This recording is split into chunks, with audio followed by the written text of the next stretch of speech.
네, 여러분 오늘도 성경 통독 미리 보기 시간이 찾아왔습니다. 네, 오늘 우리가 함께 통독할 분량은요, 열왕기하 7장부터 23장까지의 말씀입니다.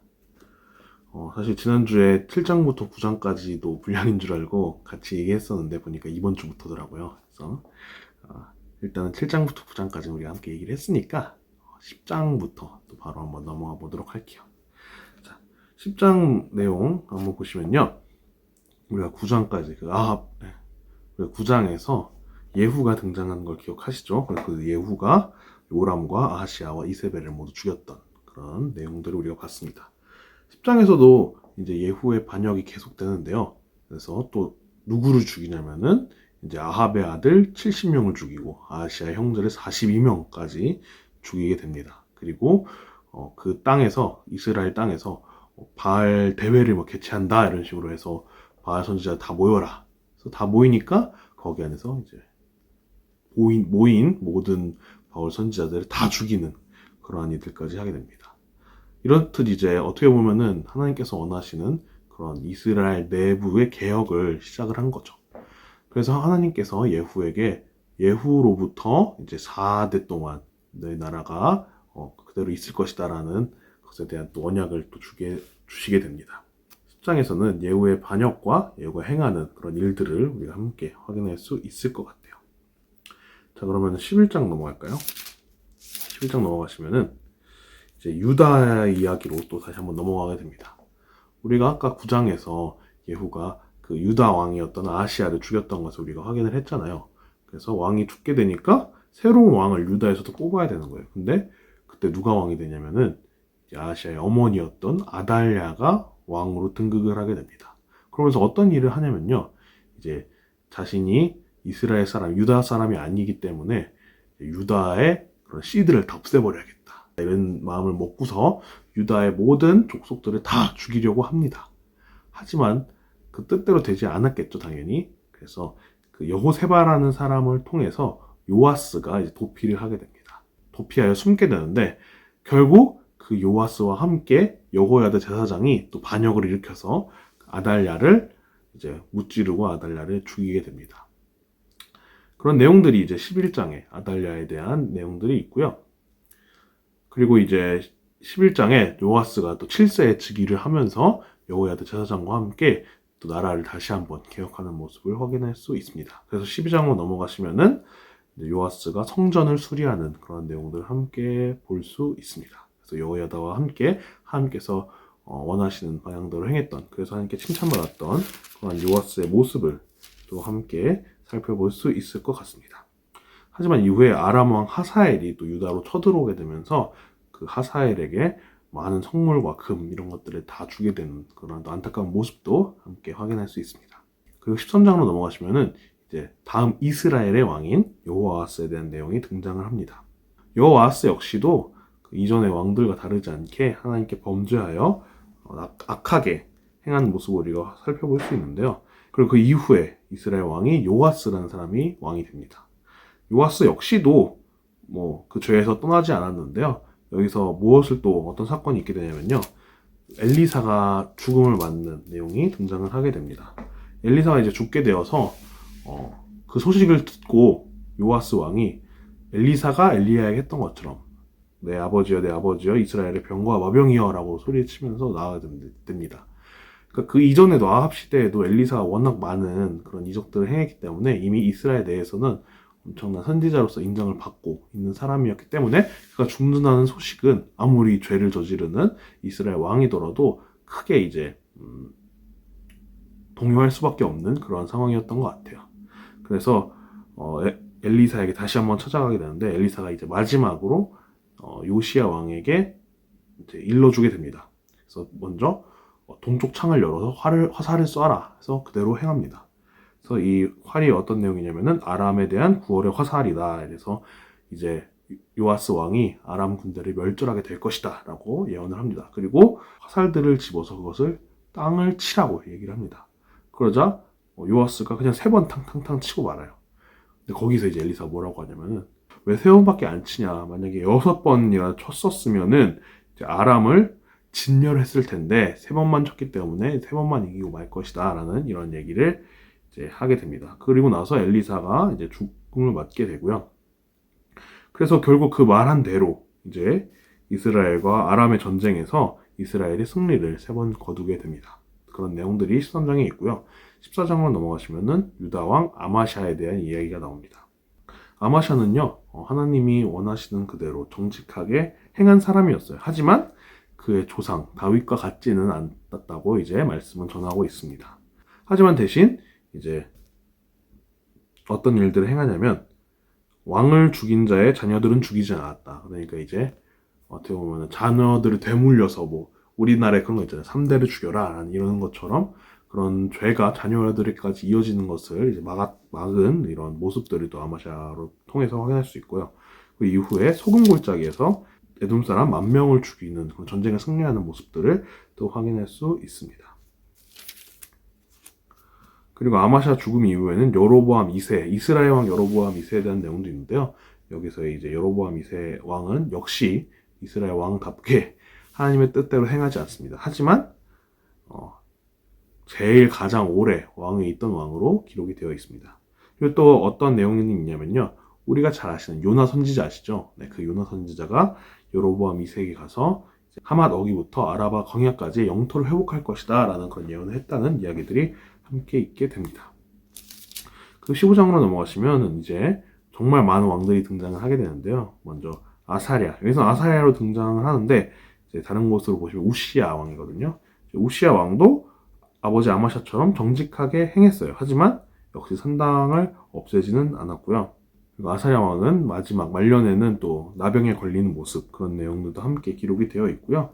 네, 그 이후에 이스라엘 왕 스가랴에 대한 이야기, 또 이스라엘 왕 살룸, 무나헴, 또 브가히야, 베가 이런 식으로 계속 이스라엘 왕이 등장을 하게 되는데 왜 계속 등장을 할까요? 이제 다 반역을 일으키기 때문입니다. 그래서 결국 다 내용은 비슷해요. 하나님의 뜻대로 산 사람은 아무도 없지만 결국 그로 인해서 반역을 해서 왕이 되고 반역을 해서 왕이 되고 이런 내용들이 등장을 합니다. 그 이후에 또 유다왕 요담에 대한 얘기도 있는데요. 그 요담은 역시 또 우시아처럼 정직하게 행했고요. 그리고 성전의 윗문을 건축하는 그런 업적을 거두기도 합니다. 하지만 역시 산당을 없애지는 않았고요. 그래서 그런 요담에 대한 이야기까지 정말 많은 왕이 15장에서 등장을 합니다. 그 16장으로 넘어가시면은 유다왕 아하스에 대한 이야기가 나오는데요. 예전에는 이제 기억하시죠? 여호사밧과 아합이 함께 동맹해서 다른 나라를 쳤잖아요. 근데 여기 이번 경우에서는 그 북이스라엘과 남유다가 서로 전쟁을 하는데 그 이방 민족들을 끌어와서 전쟁을 하게 되는 거예요. 그래서 이스라엘 왕 베가와 아람 왕 르신이 함께 팀을 하고 유다 왕 아하스와 아수르의 디글랏 빌레셀이 함께 팀을 묶고서 전쟁을 하는 그런 모습들을 우리가 확인할 수 있습니다. 그리고 이후에 17장으로 넘어가시면 결국 이스라엘의 마지막 왕 호세에 대한 이야기가 있던 이후에 아수르의 살마네셀 왕에게 북이스라엘이 멸망하는 그런 내용을 담고 있습니다. 그래서 하나님께서 말씀을 통해서 왜 멸망했는지에 대해 얘기를 하시거든요. 먼저 여호와께 범죄했고 다른 신들을 경외했고 그리고 이방 사람의 규례를 따랐기 때문에 이 나라가 멸망을 하였다. 이런 이야기를 또 담고 있습니다. 그래서 17장에서는 3년간 포위가 됐거든요. 그 사마리아 땅이. 그래서 결국에는 멸망하는 모습들을 보게 됩니다. 그리고 18장으로 넘어가시면은 이제 유다 땅밖에 안 남았거든요. 유다 땅에 또 한 위대한 왕이 등장을 하죠. 바로 히스기야입니다. 히스기야가 역시 우리가 잘 알듯이 하나님의 말씀대로 정직하게 이제 행했습니다. 그래서 제가 산당도 많은 왕들이 없애지 못했던 산당도 없앴고요. 많은 우상들을 다 찍어내리는 모습들을 볼 수 있습니다. 하지만 이제 히스기야 역시도 외부의 침입으로부터 자유로울 수 없었는데요. 아까 17장에서 북이스라엘을 멸망시켰던 아수르가 이제 예루살렘을 위협하게 됩니다. 그래서 막 대군을 몰고 와서 막 성 앞에서 그런 얘기도 하는 거예요. 너네 백성들한테 너 히스기야 막 믿지 마라. 결국에는 이제 그가 너희들 한 사람 한 사람 못 지킬 것이다. 약간 이런 식으로 하면서 약간 계속 이야기를 하게 됩니다. 그래서 그 이후에 이제 그러한 아수르와의 전투에서 어떻게 해야 할까라는 것을 이제 19장에서 또 이야기를 하게 되는데요. 여기서 이제 그 유명한 선지자인 이사야가 등장을 하게 됩니다. 이사야가 그래서 어려운 데 있지만 아수르는 결국 멸망할 것이다라는 그런 예언을 또 하게 되죠. 그래서 결국 그대로 이제 유다 땅을 쳐들어왔던 아람의 장군 사네립은 또 죽게 됩니다. 내용들이 이제 등장을 하고요. 입장을 보시면 히스기야가 병에 들게 돼요. 그래서 살 날이 얼마 남지 않았는데 그때 이제 히스기야가 하나님께 기도를 합니다. 저희는 아직 우리 백성들도 있고 아직 갈 수가 없습니다. 라고 이야기를 하니까 하나님께서 그의 이제 수명을 15년 연장시켜 주십니다. 그래서 그런 내용들이 이제 20장에 등장을 하고요.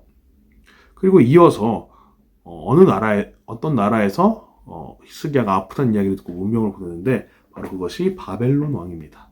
바벨론 쪽에서 신하가 와서 아프다더니 잘 계십니까? 하고 문명을 왔는데 그때 히스기야가 왜 그랬는지 모르겠지만 되게 기분이 좋았나 봐요. 그래서 당시 이스라엘에게 있던 그런 비밀스러운 물건들, 창고들을 보여준 거예요. 우리가 이 정도 강하다, 이 정도로 많다, 이걸 보여준 거예요. 바벨론 사람들이 그걸 봤으니까 어떻겠어요? 와, 이 나라 강한 나라구나, 오면 안 되겠다, 이렇게 생각했을까요? 아닙니다. 오히려 더 공격을 하자고 했겠죠. 저기 있는 거 다 뺏어 오자, 이런 식으로 얘기를 했기 때문에 결국에는 유다가 나중에 나오겠지만 바벨론에게 멸망을 하게 됩니다.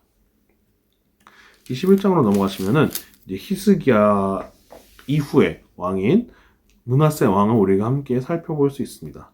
히스기야가 참 하나님 앞에 정직하고 바른 왕이었음에도 불구하고 그 아들인 그 므낫세 왕은 정말 악하게 행동했던 왕이에요. 어느 정도까지였냐면 자기 아들을 우상에게 불 제사로 드렸을 정도로 악한 왕이었는데, 그래서 결국에는 이방 민족들로 인해서 고통을 받게 되는 그런 모습들 우리가 확인할 수 있습니다. 그리고 이제 므낫세와 이후의 왕인 아몬의 이야기까지 등장을 하는 것이 바로 21장의 내용이고요. 22장으로 넘어가시면은 이제 그 유명한 요시야 왕이 등장을 합니다. 요시야는요, 이전 왕들과는 정말 다르게 하나님의 말씀대로 정직하게 행했고요. 또 다른 종교 개혁을 많이 행하게 됩니다. 어떻게 종교 개혁을 행하게 됐냐면은 22장에 보시면은 그 hil기야가 성전을 수리하기 위해서 공사를 하던 중에 이게 뭐지 하고 뭘 발견했는데 그게 바로 하나님의 율법책이었던 거예요. 율법책을 발견하니까 거기 뭐라 써있겠어요. 하나님께서 하라고 하신 것들, 또 하지 말라고 하신 것들이 다 적혀있기 때문에 우리가 그동안 잘못 살았구나를 알게 된 거예요. 그래서 사반이 그 율법책을 발견한 이후에, hil기야가 그 율법책을 발견한 이후에 이제 여선지자인 훌다가 그 예배를 주관하고 거기서 사반이 율법책을 읽는 그런 행사를 가지게 됩니다. 그래서 많은 백성들이 정말 막 옷을 찢고 자기들이 잘못 살았다는 걸 보면서 회개하고 이런 모습들이 등장을 하게 됩니다. 그것이 22장의 내용이고요. 23장으로 넘어가시면은 이제 요시야의 종교 개혁이 계속 이어집니다. 그래서 이방 예배를 없애는 모습들이 있고요. 요시야 왕이 또 어떤 그 업적을 갖게 되냐면 6월절을 처음으로 지켜요. 히스기야 때까지만 해도 이제 오랜만에 6월절을 지켰지만 결국 그것이 그 원래 날짜가 아닌 그 한 달 뒤의 날짜인 송유월절이었거든요. 그렇기 때문에 온전한 그 6월절의 모습이 아니었는데 드디어 이제 요시야를 통하여서 온전한 6월절을 하나님께 드리게 된 겁니다. 그런 이야기가 나오고요.